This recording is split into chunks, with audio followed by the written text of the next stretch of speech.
Galatooma ani lega baay'ee haasaan danda'u giftiin baay'ee haasaanii mootiinis akka gaariitti ibsanii waan jiru TikTokitti dhumarratti haasaa malee akkana uummata duratti baay'ee haasa'uu hin danda'u garuu dhugaa sa'uuf jennaan maqumti qubee jedhu kun waan garaa nama raasuudha.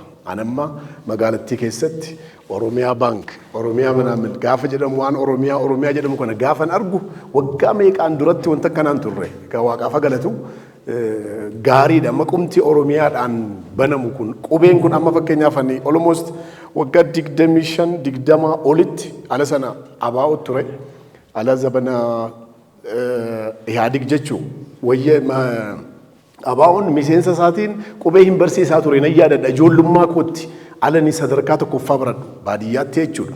Na ala sanani afaan qubee baradhe garuu akka gaariitti hin barreessu akka na gaafan jedhu boru immoo miidiyaa irratti gaafa dhageessanu Facebook irratti yeroo baay'ee qubee nan barreessaa garuu akka gaariitti hin barreessu namni baay'een jaraan arrabsa. Na kanaaf jennaan amma kunoo qubee TV dhufee jira qubees akka gaariitti baranna qubee jechuun qubee jechuun amma ispeeshaalii qubeen egaa afaanuma keenya ispeeshaalii amma dargaggoon amma ba'aa jiran ijoolleen amma dhalataa jirtu immoo qubeedhaan barreessiti qubeedhaan waan hunda intarnaashinaali sadarkaa intarnaashinaali irra jirra. Kanaaf jennaan ani ambaasaaddara qubee TV ta'uu kootti baay'een gammada. Muubii parsanaalii nan beeka. Ispeeshaalii immoo kabajamoo Leencoo wajjin ta'uun koo baay'een gammada. Leencoo baay'een jaalladha baay'een kabajaa. Ani dhaloota Iluu Abbaa Booraati. Iluu Abbaa Booraa maquma ishee dha'ee namni sirbe keessaa Leencoodha. Kabaja guddaan qabaafi.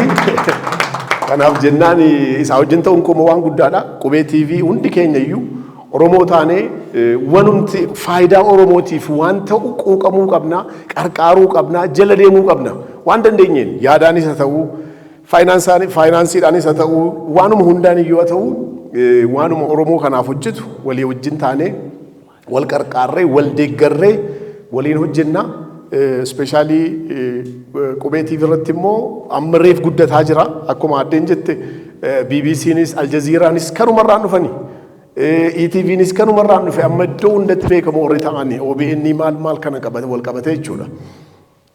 An biyya Indoneeshiyaa waggaa baay'een jiraadhe uummanni Indoneeshiyaa warri baay'ee sadarkaa guddaarra jiranuu if you need power you must have 3M jedhu. 3M kana keessaa number 1M media dha jedhu. Number 2M money dha jedhu. Number 3M immoo military dha jedhu. Yaa military Oromoo military qaba. Money immoo qabna. Media immoo kun amma godhannee jirra. Kanaaf jennaan qubee wajjin sadarkaa kanaan na waamuu keessaniif baay'ee galatooma isin wajjin nan hojjedhaa jechuudha.